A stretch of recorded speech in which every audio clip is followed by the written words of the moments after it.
the Late Night Edition with me, Ayushman Singh Jamwal. Big breaking news coming in at the top of the bulletin, where Air India has announced the partial restoration of international schedules that were reduced due to a safety pause following the crash of Air India Flight 171 on the 12th of June. The pause was aimed at Air India's precautionary checks on the Boeing 787 aircraft. The partial resumption of international flights will see the restoration of some of these routes from the 1st of August, with a full restoration plan from the 1st of October. That is the big piece of news that's coming in from Air India, even though several questions are being raised over the AAIB report over the crash of Air India Flight 171.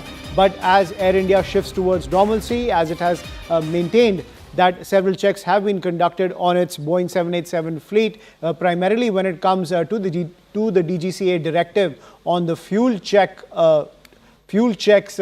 aboard these 787 flights to ensure that they are in working order, given the questions that were raised over the fuel check switches when it comes to Air India Flight 171. But now Air India moving ahead with its entire fleet of international routes, and now saying that partial resumption will take place on the 1st of August and full resumption on the 1st of October. I'm joined by my colleague Ahmed Srivastav on the broadcast to get more details as Air India tries to shift towards normalcy despite the questions raised by the AAIB report. Anvit, over to you.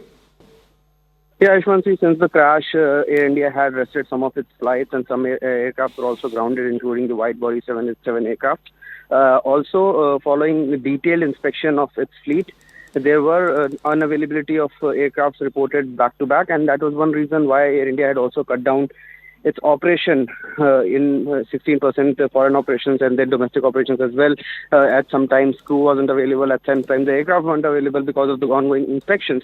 But now Air India has given a detailed statement saying that not only it is introducing certain new routes, but also the reinstatement of flights and have increased frequency from previous. So the increased frequency is on Delhi-London flights and Delhi-Zurich flights.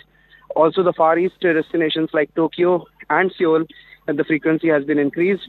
The statement also goes on to say that the routes with continued reductions and changed frequency will be until 30th September. These are Bangalore-London routes and Amritsar to Birmingham, Delhi-Birmingham, Delhi-Paris, Delhi-Milan, Delhi-Vienna, and also to Amsterdam. Other than these, flights to Australia, Africa, and North America destinations are also will continue with reductions and change frequency until September 30th. Now, other than that, there are certain continued temporary suspensions of the routes until 30th September, which include routes like Amritsar-London, Goa to London, Bangalore to Singapore, and Pune to Singapore. But it's also important to keep in mind that this is being done because inspections are underway, and not just the wide-body aircraft, but other aircrafts are also undergoing multi-layered inspections. Now, when the fuel switch has come under the radar and as the epicenter of the investigation report of AAIB, DGCA has also ordered a mandatory inspection of engine fuel switches, right, which also is somewhere expected to affect flight operations, because 21st July is the deadline till when all the airlines have to conduct these mandatory checks and file a report to DGCA. Right. Thank you, Anvit, for getting us that update. So even after the DGCA directive, the Air India company is completely confident about the robust nature of its fleet, given the questions raised over the fuel safety checks. But given the DGCA has given the deadline till the 21st of July, Air India has said that it is in compliance with all those directives, and now international ops, there will be a partial resumption from the 1st of August and full resumption from the 1st of October.